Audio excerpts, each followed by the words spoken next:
Hi. Before we get started, my mic was down for a little bit volume-wise, so this video may be quieter than normal. I tried to fix the audio balancing a little bit in post, but I don't know if it turned out that well. Either way, Happy New Year, and I hope you enjoy this video that's very, very long despite that.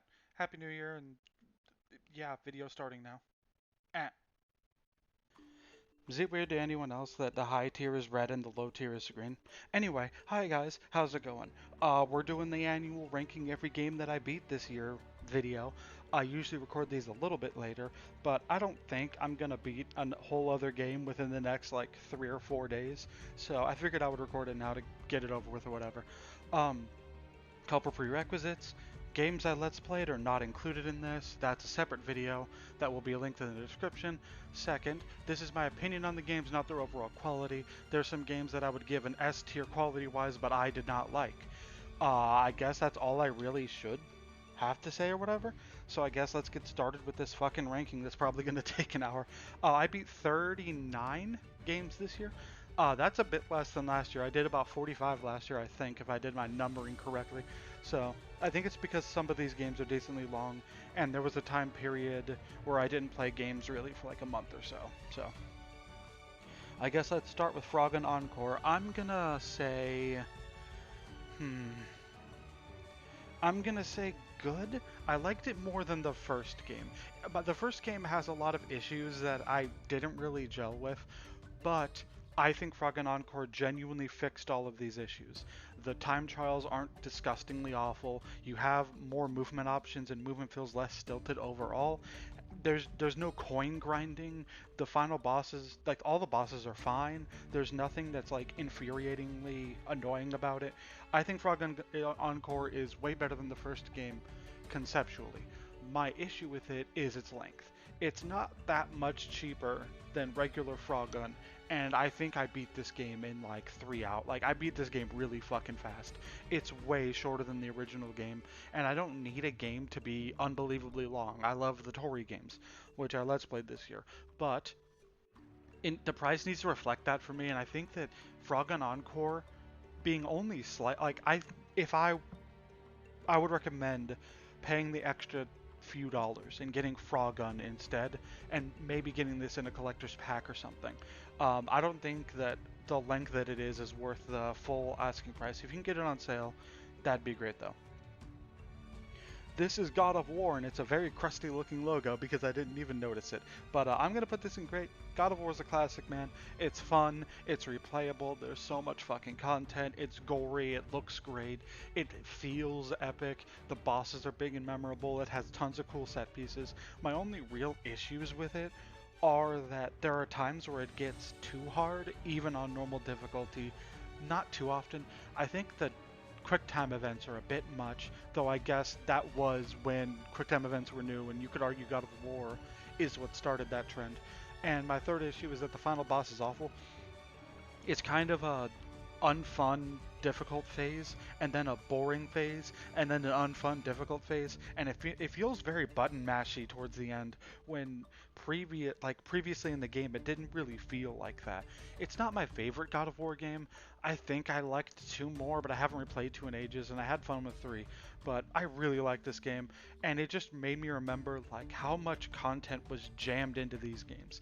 So many alternate costumes, so much like behind the scenes footage, cut levels, cut content, the trailer, like all that shit. There was so much stuff to do, and I hate that nowadays you open up like extras in a video game and you see it's just like the credits and like maybe a gallery. Like, I feel God of War has a ton of content. It's very replayable too. I feel like you could replay this game a ton of times with the different costumes, with different abilities and restrictions on each costume. It's really great. It's a classic. I recommend it. If you haven't played it, play it if you can. Um, Tony Hawk's Pro Skater 3 plus 4. This is the this is so weird. This is possibly the most conflicted I've ever felt about a video game because this is a remake of 2 games, Tony Hawk 3 and Tony Hawk 4. The remake of Tony Hawk 3, that half of this game, is great. The levels are lovingly recreated, the missions are fun while being updated, the levels look great, the soundtrack's good, it feels good, it controls well, it's not glitchy or anything, the load times are fast. It's a kind of thing you can turn your brain off kind of and just breeze through in an hour and a half or so and have a good time. It's great. The 4 remake is awful. The 4 half of this game is really bad in my opinion. I think that the redesigns for some of the levels don't look as good.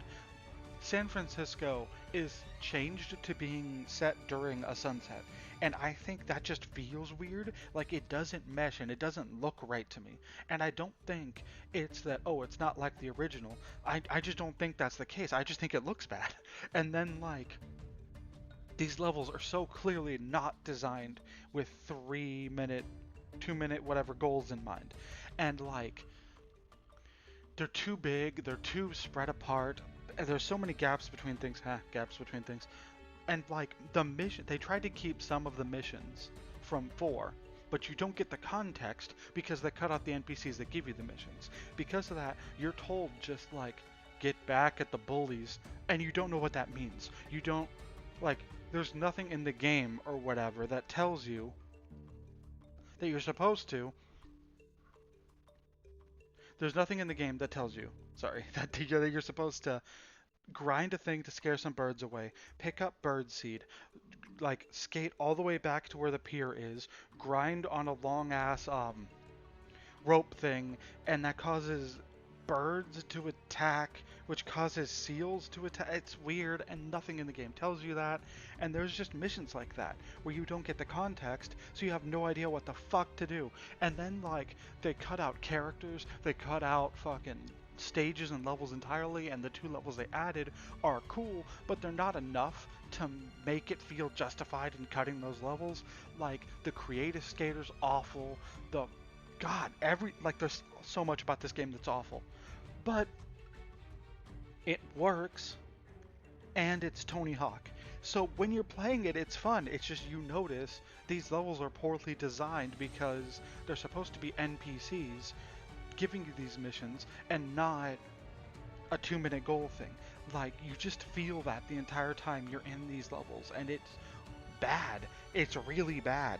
And like, so much of the charm is gone, so much of the fun vibes is gone, so much of the flavor is gone. It's just, I don't know how they fucked up 4 so bad.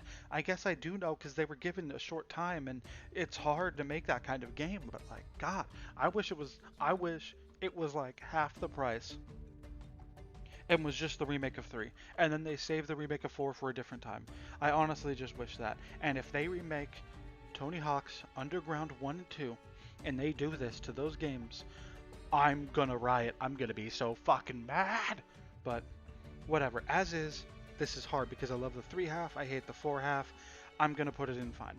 I think that's a nice middle ground because it's the middle of I hate this and I love this. Does that make sense? I hope so. I talked about the game longer than I thought I would.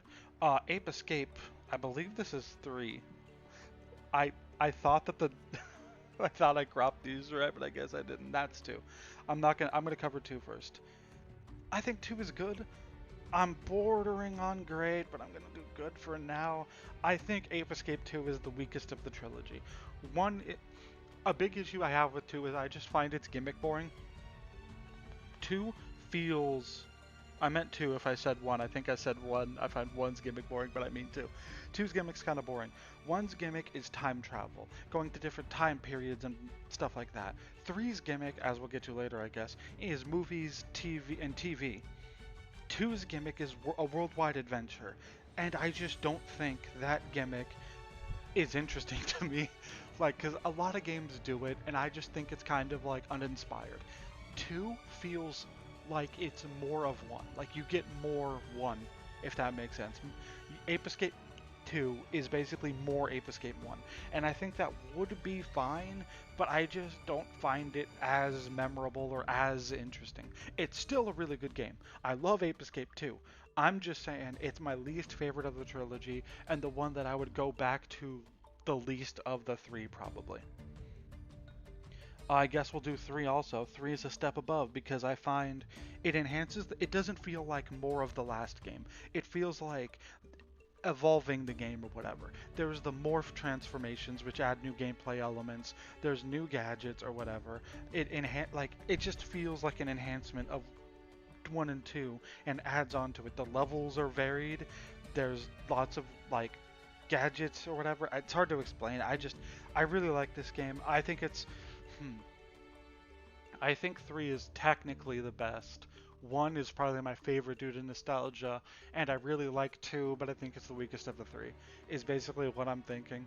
Like, Ape Escape 1 is one of my favorite video games of all time. I could play that game 1,000 times, not get bored or sick of it.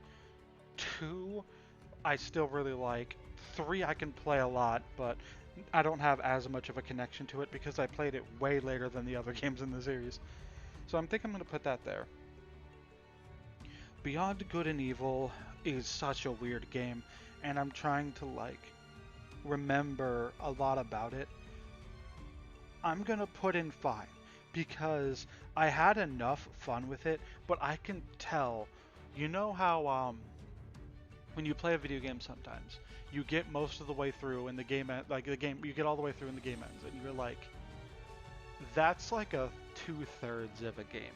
Like, you can just tell there's an aura about it that this is clearly not finished.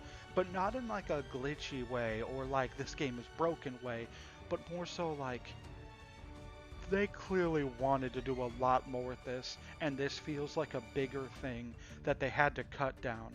And then you look at the pre-release information and you see that, yeah, this is a huge game that they had to cut down. Um, there's good ideas in here. I like the overall structure of the game. I like the dungeons. I like partnering with different characters that do different puzzles. I like the combination of like a racing game, a stealth game, a hack and slash, and like a platformer. I love the way it combines those things to feel genuine and feel like it meshes together well. I just feel that there are issues it has in terms of feeling off. Like, there's it just rushes by, and it's like there's more you could do with this, and there's more that you guys wanted to do with this, but you had to cut it down. Given that in mind, Beyond Good and Evil is really good, like, given the circumstances that they had.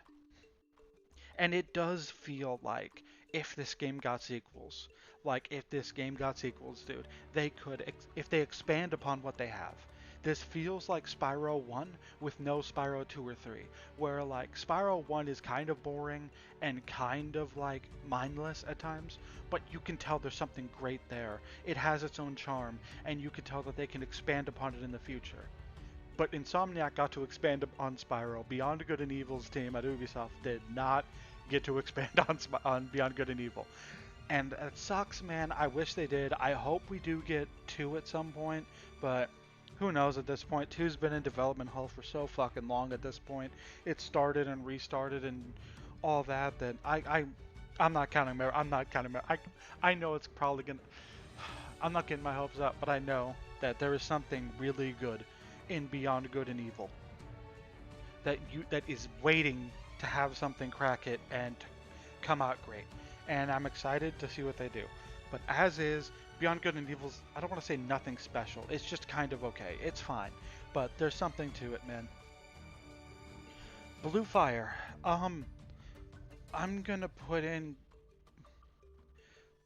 good, but it's weird because you know how I said that Beyond Good and Evil combines stealth, platforming, racing, and hack and slashy stuff, and it works really well and they mesh together well because they did it right.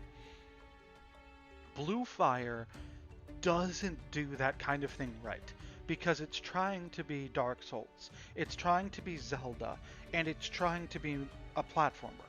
And I think the way it combines those 3 things doesn't mesh that well. But I can see where it could. I think a Zelda, like game structure wise, with more emphasis on platforming, could be something. But I feel that the Dark Souls elements, like, they all clash together because they don't go too far enough in any of the areas. There's not enough platforming.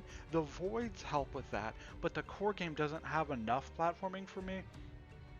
the Zelda type puzzles and dungeons aren't that memorable to me, and I feel like there's more you can do with puzzles. And the Dark Souls element doesn't work as well for me without the RPG elements. I want to be able to level up. There's ways to make yourself stronger and upgrade your weapons with souls and stuff, but I feel I would have preferred RPG elements like leveling up and experience points and stuff. And I feel like, again, if Blue Fire got a sequel, I could see them mushing these things together well better. But I feel like it does a decent job at all three of the elements, but not a great job at all three of the elements. I still had a lot of fun with it. I still like it. This game looks great. I love the vibes it gives off of being Wind Waker, but in a darker, more serious world. I like the idea. I like the structure. The overall combat's fun. I thought the voids are mostly fun, with one or two exceptions. It's just not great. It's not amazing, and I feel like it could be. And I'm hopeful for a sequel. So this is a weird one. I barely remember. A Plumber for All Seasons, I guess fine. Like, it's structurally good. It's impressive. It's just kind of more Mario World to me. It doesn't do much to differentiate it from normal Mario World. I love the way it looks. I think it looks really good. I just think it's more Mario World. I don't need a massive gimmick every time, but I've just played enough Mario World ROM hacks so that like I'm kind of tired of it or whatever. And it's just, I'm gonna say fine. It's probably should be good, but again, this is my opinion, not the quality of the game, where I think I had to find enough time with it. I think it's fine. It's probably more objectively higher up than this because it's impressive, it's really fun. It's just nothing special to me. It's just not, like I said, it's just nothing special to me. It's fine. There's not tons to say about it. Grapple Dog Cosmic Canines. This one's hard because... Let me check something really quick, actually. You know what? Last year, I did Grapple Dog, and I put it in good. I had enough fun with Grapple Dog 2 over 1 that I'm willing to put it in great. I think it, like Frogun, it fixes every issue that I have with the original. Weirdly enough, the time trials are better. I feel like the variety is better. It feels better. I like the soundtrack better. I think the bosses are better handled or whatever. I think it's a better game than the original. I had more fun with it than the original. And I think it's enough to put it in great. I love the second player character that I forgot the name of because I played this game 11 months ago. But I loved her, and I loved the way they differentiated the two characters. I wish Ratchet & Clank Rift Apart did that. Differentiated the two characters more. Where in this case, Grapple Dog is more focused on the grappling hook and swinging and momentum. And the other character that I forgot the name of, even though I should probably Google it, is more focused on gunplay with machine guns and stuff. I think that's how this kind of thing should be handled. You want the characters to play different, but in the same core level design to type world. God, this is going to be long. Let me go over, I guess the next one is, this is something I don't have a lot to discuss. One Gun Guy is fine. I mean, I beat it in like an hour or less. There's not tons to say about it. I thought it was fine enough. It's free, or at least it was free when I got it. I don't know if it's free anymore. It's fine. It's just kind of a basic Mega Man clone, but sometimes that's all you need is a basic Mega Man clone. Now, if you look at the fucking ranking list down there or whatever, there's a lot of Sonic. I did a lot of Sonic this year. I did not intend to do a lot of Sonic this year, but let's start with the Sonic. Okay, Sonic Advance, I'm gonna say is good. I mostly had fun with Sonic Advance, for the most part, like I said.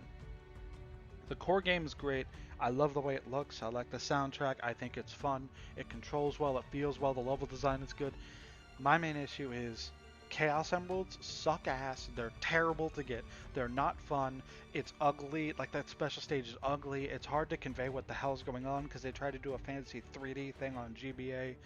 And the ending of this game is awful. I don't even remember what it's called. This stage that's on one of Eggman's airships and it's falling apart and you're on a time limit. And it's one of those levels where, like, there's no bottomless pit or whatever for the most part. But there is, like, it's one of those levels you have to climb up, and if you fall down, you go back, like, 10 areas, you know what I mean? And it's just, I hated that. And then the final level with, like, Eggman That level sucks ass. The one that's like a digital themed level or whatever, that level fucking sucks. It's awful. But like the other 90% of the game is so fucking good. I can look past that. All I have to do is not go for the Chaos Emeralds, and I have to deal with one awful stage. That's it. I love how replayable it is. There's like 4 or 5 playable characters, I think. I think it's Sonic, Tails, Amy, Knuckles, right? You can play as all 4 of those. And I think it's really great. It's just the final boss sucks, and the Chaos Emeralds suck. But that's a running theme with the Advance series. So we'll talk more about that when we get to Advance 2, wherever that is. Where is Advance 2? Advance 2 should be on here. It is. It's down here. Wait, what if the... Okay, this could be Advance 2's logo. Just assume it's Advance 1. Because I can't tell because of my fucking cropping. Spark the Electric Jester 2. I bought this semi-recently because I'm going to do a Let's Play of it at some point. Try to redeem myself from the awful Spark the Electric Jester 1 Let's Play. I think this game is okay. It's fine. I know I'm in the fine category a lot, but I think it's fine. Like, it's okay. The issue is it's trying to be Sonic Adventure 2, and I feel like it doesn't get why Sonic Adventure 2 is really good. A lot of it feels like floating platforms in samey levels, and I think one of the things that makes Sonic Adventure 2 is the variety, the visual variety, the fact that it is more than just a hold forward, because Spark the Electric Jester 1 feels kind of hold forward to win a lot of the time, but I feel like in a 2D Sonic game, that's more fine, and it has enough gimmicks in the stages to separate them. In Sonic Adventure 2 and Spark the Electric Jester 2, I guess, you can't just copy what worked in the 2D ones. Like, when I think of Sonic Adventure 2, sorry for clearing my throat. When I think of Sonic Adventure 2, I think about the tubes that you run up in circles in the space levels. I think about grinding in those canyons or whatever. I think about, like, the fans in Radical Highway. I think there's just gimmicks and vibes in each levels that makes them stand out. And I feel like Spark 2 doesn't do that as much. I don't remember much about Spark the Electric Jester 2, to be honest. Like, it's kind of forgettable. I didn't hate my time with it. It wasn't a miserable experience. But I think it doesn't understand what makes Sonic Adventure 2 great. The set pieces and the variety and where you are and what you're doing, or whatever. I can guarantee that if somebody played Sonic Adventure 2, right, and it was just the speed stages, I feel like it wouldn't be liked as much. Like, you need that variety, you know? And even then, like, I feel like visual variety and gameplay variety, there's no big set pieces per level. It's just, I don't know. Again, I didn't hate my time with it. I just didn't adore it like some people did. Next up is Super Mario Star Road. This one's hard. I'm gonna put it in grade. It's comfort food for me. Like, it's obviously aged. This is clearly a Mario 64 ROM hack from before we had as much of the tools and knowledge that we do now. But I feel like that doesn't make it bad. It does enough to advance the Mario 64 formula. It's fun to play. It doesn't feel like just another Mario 64 ROM hack like how Plumbers for All Seasons felt like more Mario World. It's just a great game. I was going to Let's Play it last year, but it's kind of overdone at this point. I might Let's Play it this year, but I might pick another Mario 64 ROM hack. I don't know. We'll see.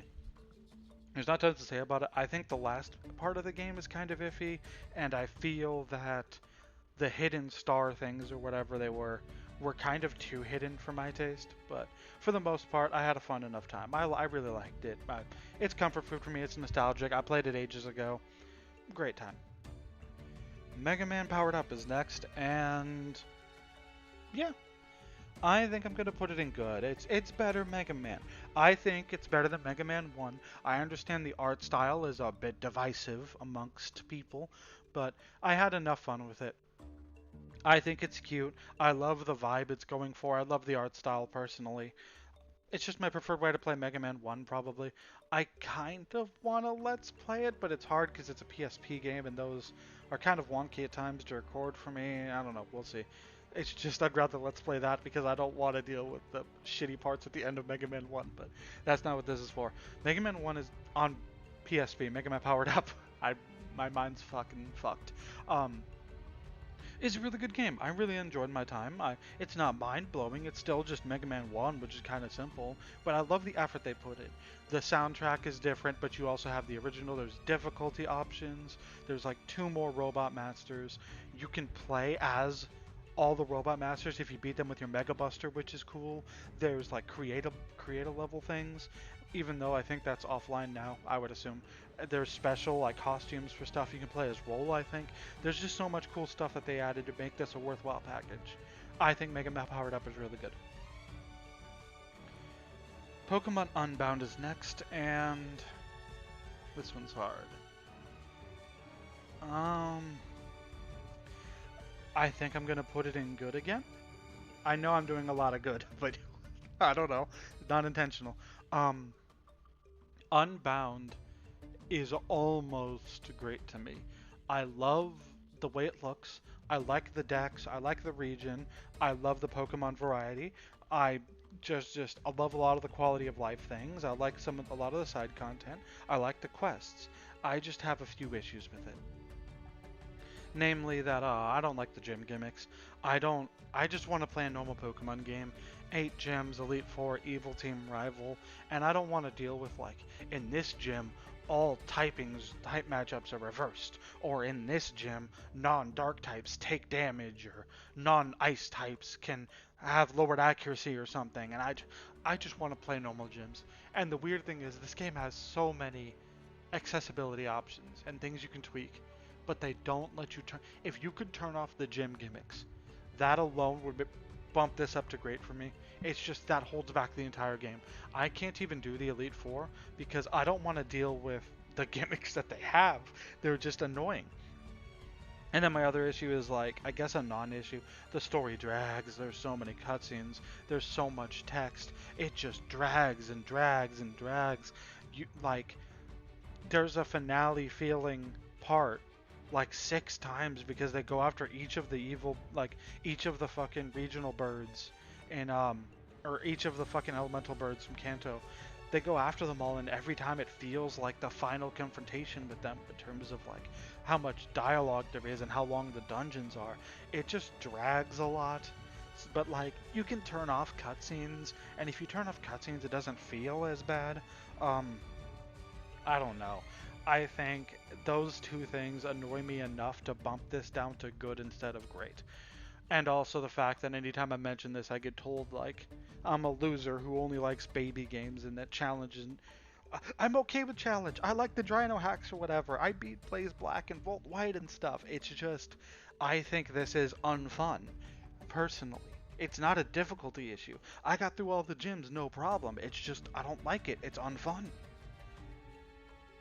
Next up is an all-timer, Tony Hawk's Underground. This is in my probably my top 5 video games of all time. I fucking adore Tony Hawk's Underground. I can play this game 1,000 times. It's so fun. There's so much fucking content. It perfects the formula of Tony Hawk, and I'm kind of angry that they went back to the previous formula in later games or whatever. In the newer games, meaning like I kind of hate that they didn't add the tweaks that Underground did to 1 and 2. It didn't add enough of them, in my opinion, at least. But whatever. I think Underground is genuinely fantastic. There's a few difficulty spikes, but that aside, like, I love the way this game looks. I love the vibe that it goes for. I love how customizable it is. I love all the side content. I love the Create a Skater. I love the Create a Park. I love so much about this game. I could go on for hours about how much I fucking love this game. I love the story mode. I love all the different locations you go to. I love the design of the levels. Most of the missions are fun and memorable.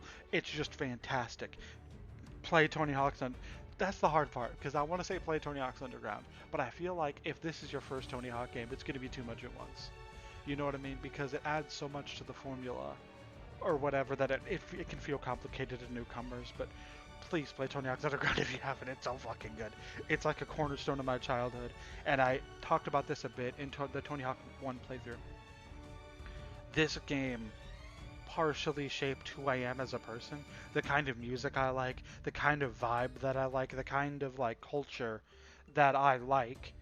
I like this made me like the emo scene and skate punk culture and the music that goes with those vibes and aesthetics and cultures. It legitimately changed my life, and I'm sorry if that sounds exaggeratory, but Tony Hawk's Underground is one of the it's one of my favorite video games, and I think it's one of the best of all time. Like, it's so fucking good. It's so goddamn good. Play Tony Hawk's Underground. Yellow Taxi Ghost Room is next, and this one is unexpected because I bought this game for cheap, and I thought it was just going to be okay. I thought it was going to be okay. I thought I was going to have enough fun with it, but not be like blown away by it or whatever, because I'm not usually one for gimmicky games, and this is a platformer with no jump button, and that's its gimmick. But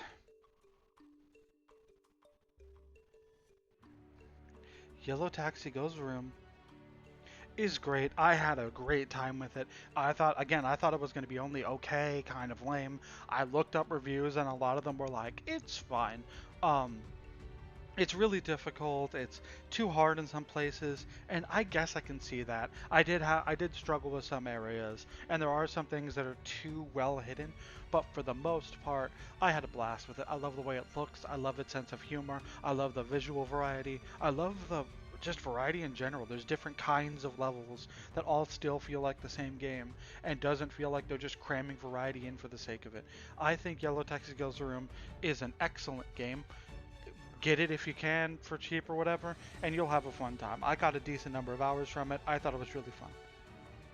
It's also the first game I got all the trophies for on Steam, if that means anything to you. It's just a really great game. God, I need to take a minute because my throat's dying. So for me, I'll be back in a few minutes. For you, I'll be back right now. Okay, Yooka-Rayleigh is next. Yooka-Rayleigh is next. And this one's tough. I think I would put Yooka-Laylee in good. I'm going to put Replayly in great. I had a great time with it. I feel like it has some issues, but a lot of the issues are structurally like forced onto Yooka-Laylee in general. I still prefer having a higher quantity of levels that are slightly smaller rather than a lower quantity of levels that are bigger. So I feel like, I kind of wish there was more levels. I do still feel the levels are too big and too annoying to navigate, but the teleporting really helps, and I feel like I'm not really into the level themes, because the casino's a good idea. The space, galaxy, pirate level theme is a good idea. I even think the first, like, I just think that the swamp's kind of a boring level thematically, and the first level, like Trouble Stack Tropics, is kind of boring thematically, and I really don't like Glitter Glaze Glacier thematically or whatever. I feel like if you're gonna have so few levels, you shouldn't have to rely on like swamp level, ice level, grass level. You know, like if you're only gonna have 5, you can put more creativity into the level theming. There's so much you can do, but whatever. Those are problems with Yooka-Laylee, not Yooka-Rayleigh. Yooka-Rayleigh's issue is that it tones down the annoying shit and the difficulty, but the issue is I think it tones down the difficulty a little too much. There are challenges that were fun but challenging but still fair in the original that are now just a cakewalk, zero effort, just beat the game easily. Like, you know what I mean? It's a bit too easy now. And the thing is, like, they have the fucking tonics to turn on challenge mode shit, but I feel like that's not the issue, because a lot of the challenge was in the mini games and it doesn't really affect those. I don't know. I still think it's great.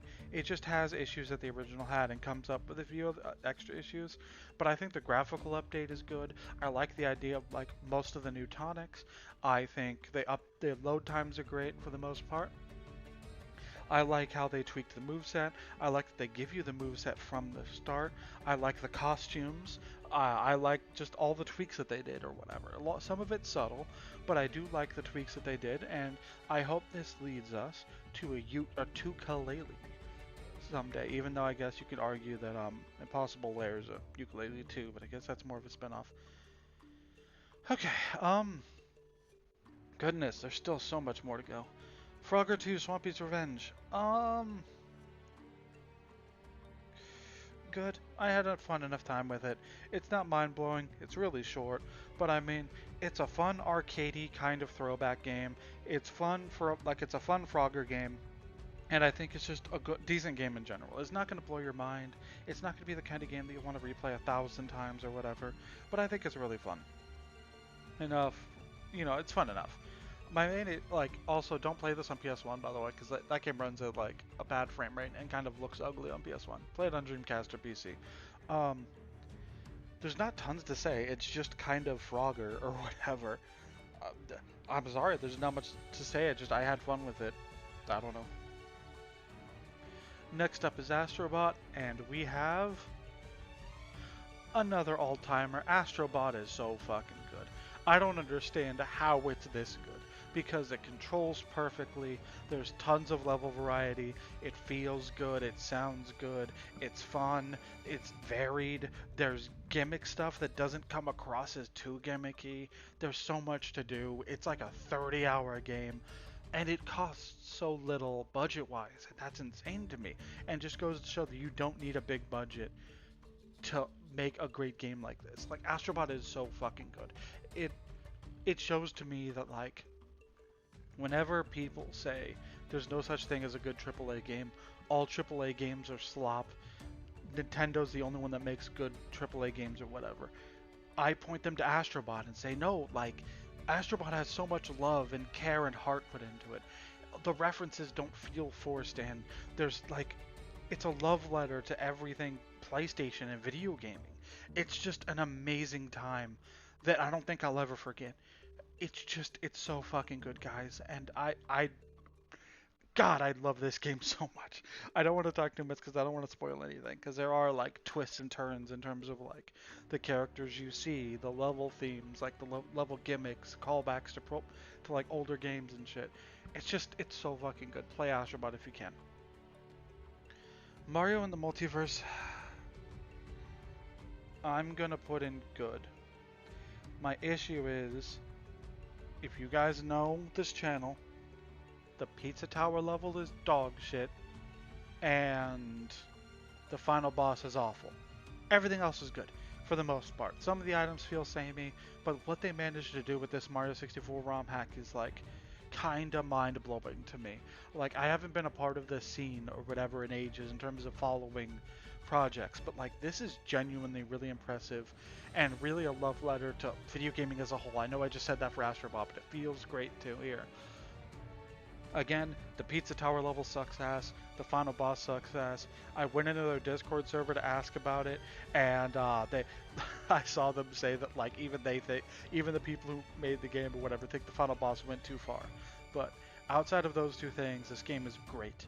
I was going to let's play it, but the Pizza Tower level broke me, and the final boss is too annoying for me to want to let's play it. You know. All right, let's see.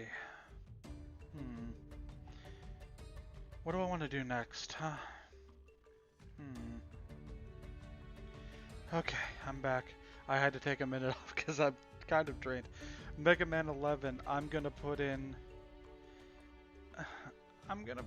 fine. I feel like it starts too difficult. It's too short, and I feel like it doesn't do much new. The gear system doesn't do enough to differentiate it from the other 10 Mega Man games in my opinion. But it's not bad. I think it controls well enough. It is good looking.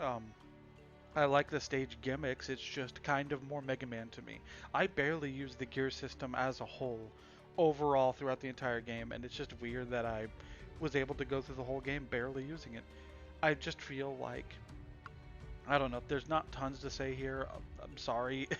It's just more Mega Man to me. I think the shop, the way it expanded upon the shop is cool, and I hope that comes back. Hopefully Mega Man 12 does a bit more in order to change the formula up a little bit. Underrated aspect of this game, though, discussion-wise, is that this would have been fine if it started like a new thing of Mega Man games, but because it was the only one for years, it feels kind of underwhelming and just more Mega Man. Neon White. For the most part, I think I'm gonna go for Adored. I really had a good time with this game. There's some issues I have with it. I feel like some of the gifts that you can get in levels are too hard to find, and that I feel there's a bit of difficulty spike towards the end, and the bosses kind of suck. But outside of that, Neon White's great. I love the vibe that it has visually. I like the soundtrack. I like the gimmicks of all the guns. I like the mixing and matching of different gun discard abilities versus using them as weapons. I like the variety in what you do. There's some actually really clever gimmicks and stage design in general. I think it's a great time. I think the visual novel aspect holds it back, and I think that the bosses suck and the gifts are shittily hidden towards the end of the game. But for the most part, I think it's a really good game that I would recommend to anybody. Castlevania Legacy of Darkness,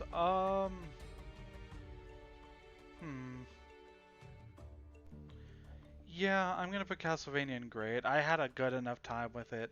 I really liked it. It has issues, but so does every game. But I think it's an underrated N64 game. I don't see a lot of people talk about it, but I've already talked about it enough. I've done a full Let's Play of it. It's in my ranking every game that I Let's Played this year video. Watch that for more information on my thoughts on this game. I guess I can mention this partway through, I have a backlog to where most of these games are reviewed, a lot of them at least, and I go into more detail there about these games if you want to see more detailed thoughts, or at least a lot of these games. Um, with that being said, this could be a hot take, I know. Sonic Superstars is going in good. You guys are just mean. I got this game for free because I had like a $10 Best Buy gift card and this game was $9. So I got it for free. And I expected to hate it because I saw a ton of reviews that are like, this is the worst. This is dog shit. The worst thing Sonic has done in ages. It's fine. Sonic Superstars is a perfectly fine game. I like the way it looks. I like the way it feels. I like the emerald power-ups. I think the levels are well designed. The bosses drag a little bit, but I think an issue that is underrated, that like is misunderstood, I guess, is the bosses. The final boss sucks. I will not deny that. All of the other ones, if you actually use your emerald powers, they go by fast. Like, not insanely fast, but they're still a little dragging on-ish, but like, the bosses are fine if you use your powers. If you just slam into them with your bullet power up and then do one of the and do the copy ability or whatever, that's like 3 or 4 hits right there, and that takes out most of the boss. I just don't understand the boss complaint at all, really, outside of the final one. And then I heard like Trip's story is hard mode, but by hard mode they mean they just slapped spikes and bottomless pits all over the place. I didn't feel that way at all, really.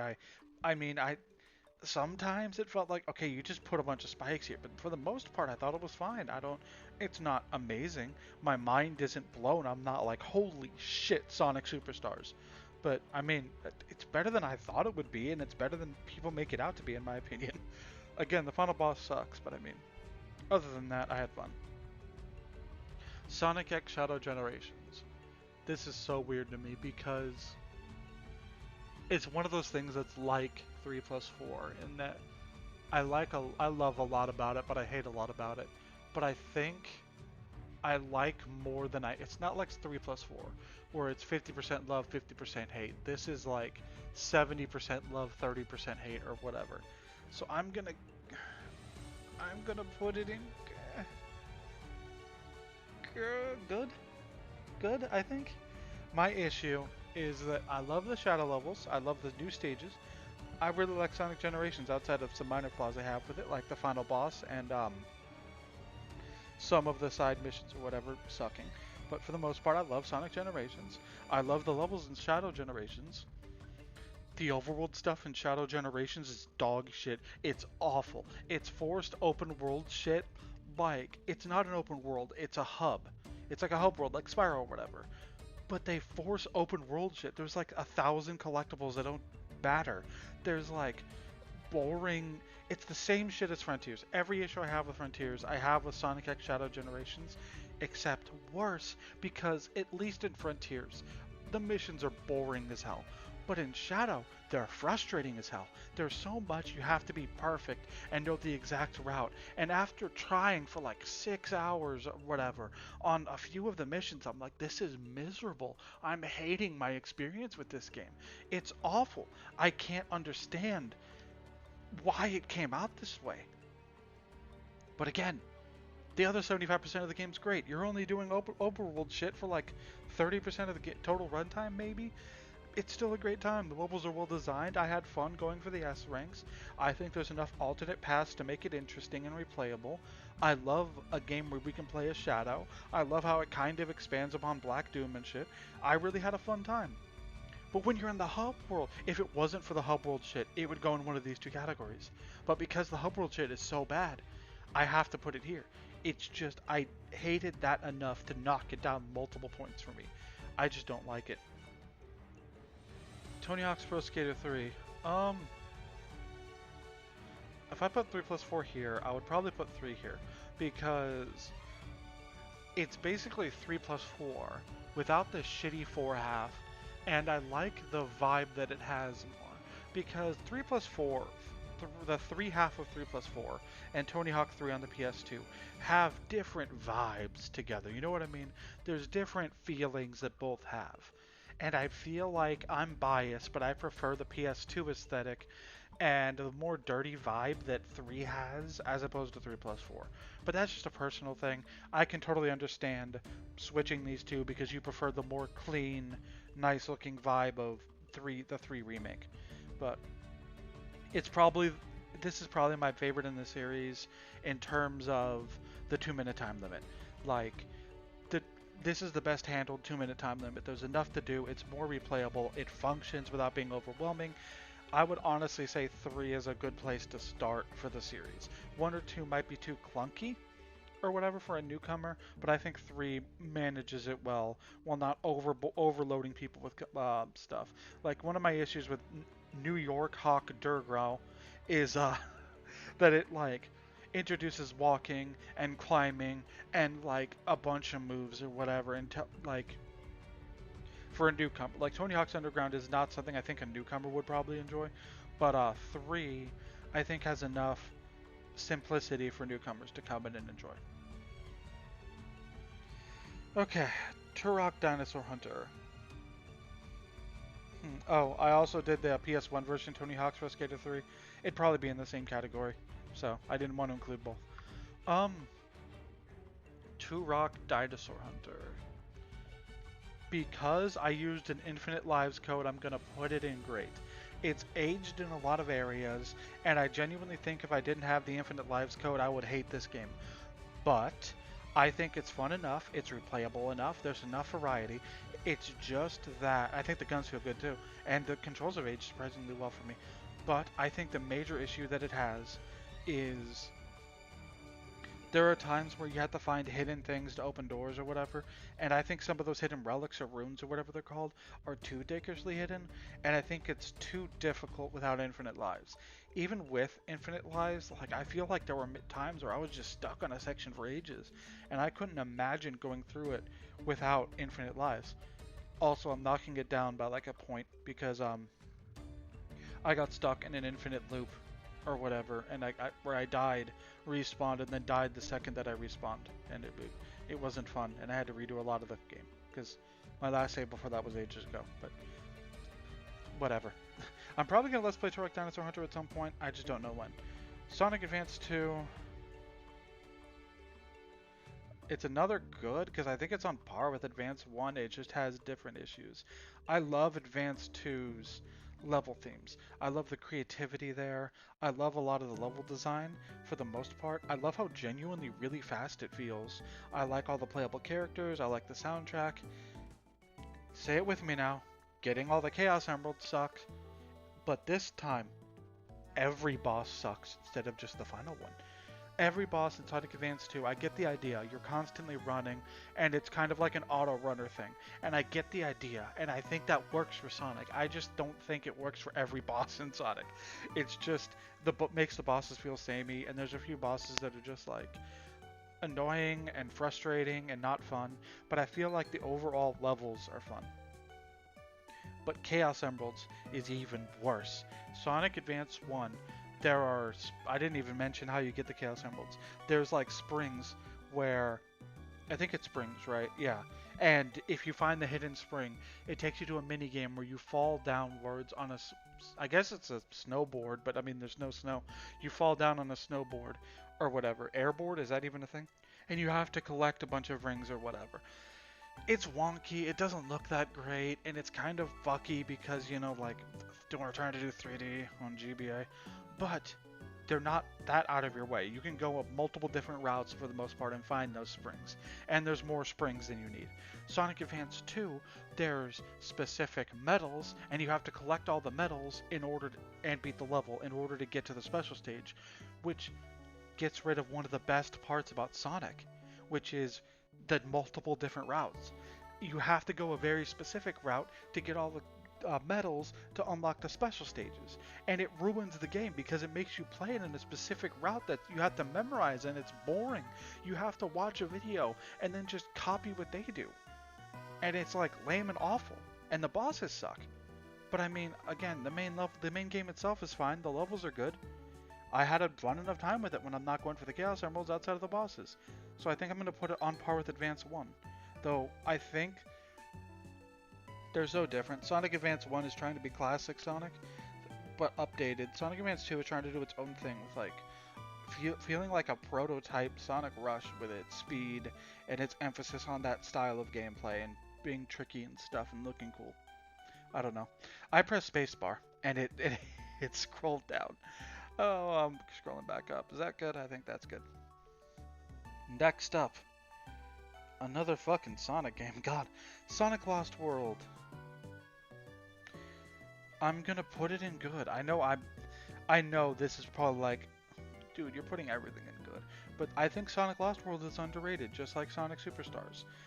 I keep seeing like it's one of the worst. It's awful. And it's like, no, I think it's good. It's just, I get that they took away stuff that makes it feel like Sonic. And I get that some people can see that it feels like Sonic trying to be Mario and force itself into that a Mario-shaped hole. But like, I think it's fun enough. I like the level design. I wasn't frustrated for the most part. There was some things that were kind of annoying. The levels didn't feel like they dragged, which is weird because they are decently long levels. They just don't feel like they drag. I like the Sinister Six. God, I like the fucking, what are they called? This is gonna, Deadly Six. I had to look it up. I like the Deadly Six character design. It's just that they're not in the Deadly Six in later games or whatever. Like they don't even mention that they're on the same team, so it was hard for me to remember. But yeah, I like the Deadly Six. I almost said Sinister Six again. I like the character designs. I love the way the game looks. I love the feeling it has. I like the parkour system and think it's interesting. It's just, I can understand people thinking it's boring or kind of safe or kind of like trying to be something Sonic isn't. But I like the vibe that it's going for, if that makes sense. Okay, Ratchet and Clank. Great. I prefer Ratchet and Clank 2 and 3, but I think there's a certain charm to 1 simplicity that just is really good. It's simple. There's no RPG elements. There's less side content. There's no ship battles or anything. It's just a simplistic platformer shooter. But as those go, I think it's really great. I love the vibe that it has. I love the villain. I love the soundtrack. I love the variety and locations. It's a pretty fucking, it has a lot of content despite being very simple. It's replayable. I think it's great. I love these characters. I love these character designs. I love the gameplay as a whole.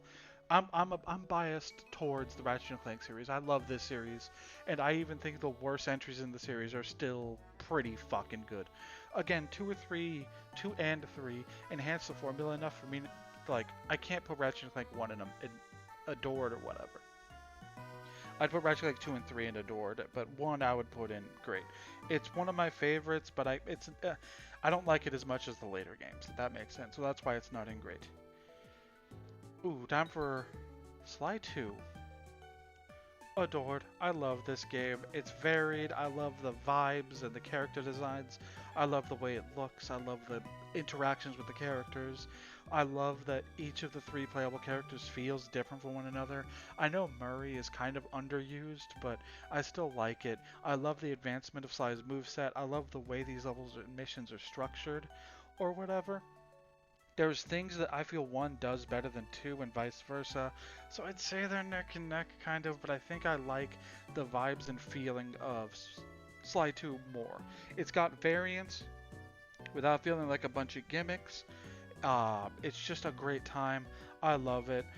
I love just like playing through. It's just that, I don't know, I have few issues. The bottles kind of suck because it's one of the worst cases of I'm missing one or two of these collectibles. Where the fuck is it? And spending hours looking for it. It's awful in this game. It's weird because I feel like one had a fix for that issue that they got rid of in two. In one, you had the Binocucom thing, and it pointed out, or like found, it pointed out without fully giving it away, I think, where the bottles are. And I don't know why they didn't have that in two. Maybe if you beat the level, you're like, I think what they should have done is when you get all the bottles, you get a new ability, right? I think when you beat the level, you should get the Binocucom blueprints for that area.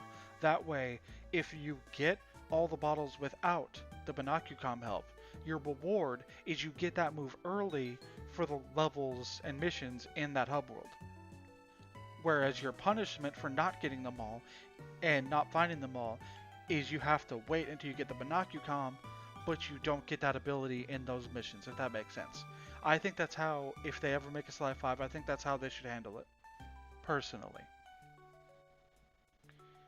Now, on this list, there's going to be one game that is for sure going to be in Hated It.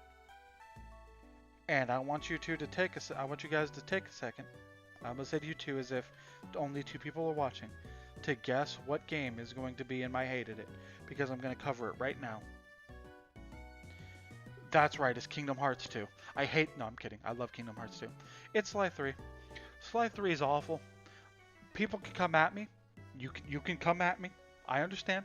Sly 3 is awful to me.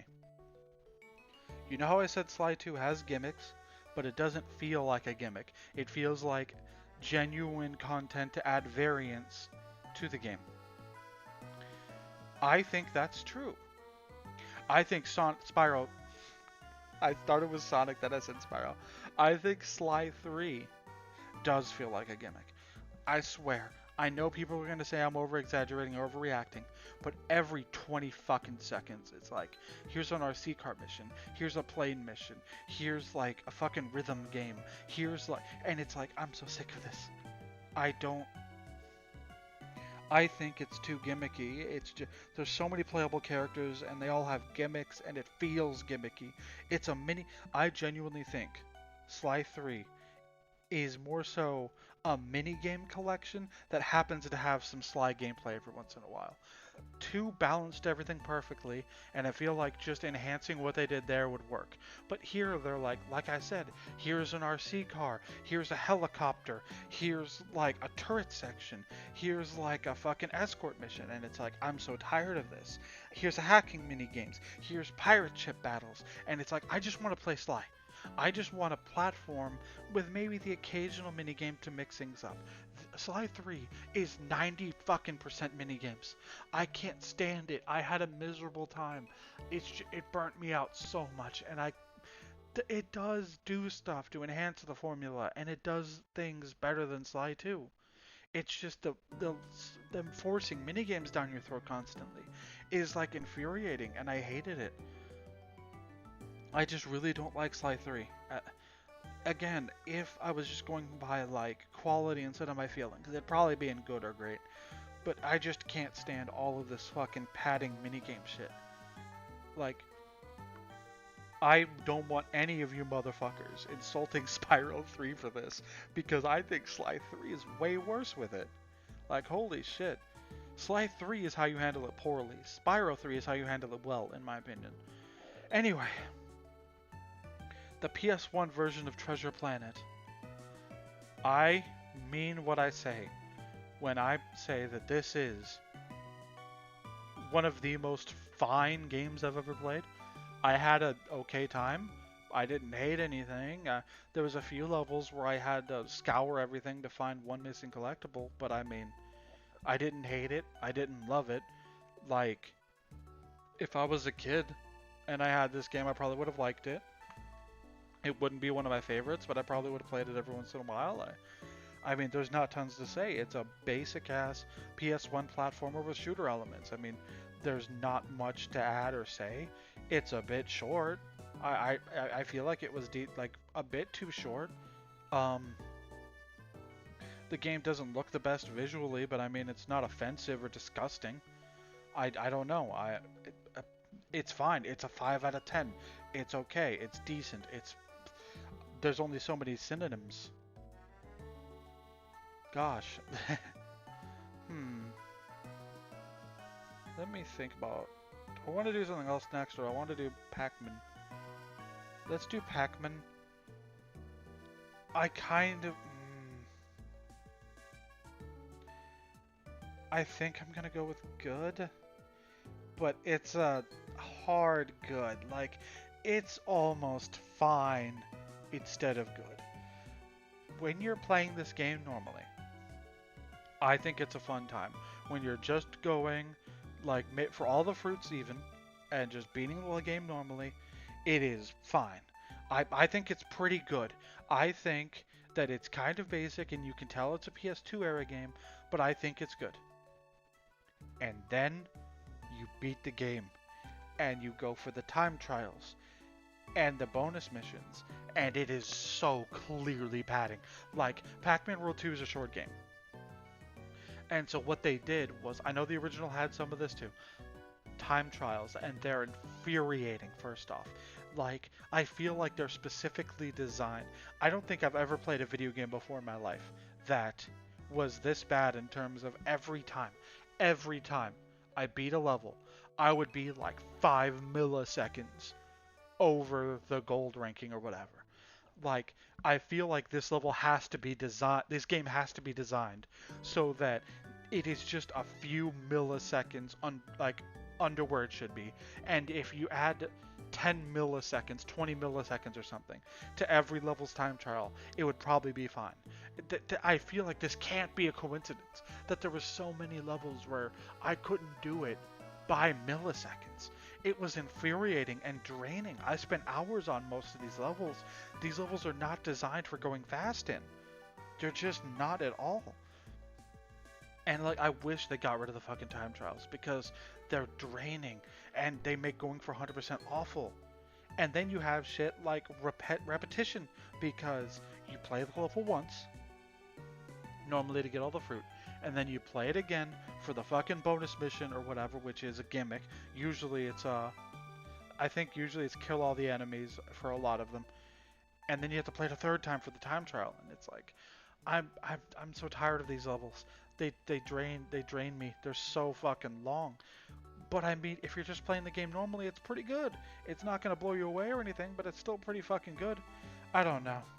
I'm so mixed on this game. If you don't go for 100%, it's good. If you don't go for 100%, I'd say it's borderline great. But I think if you're going for 100%, this game's awful and like poorly made, just in general. We're in the home stretch, folks. Let's go with Tomb Raider. Tomb Raider is fine. I'm gonna go with fine. It's aged poorly in my opinion in a lot of areas, but I managed to get through it fine. I didn't have that many issues, like, with some exceptions.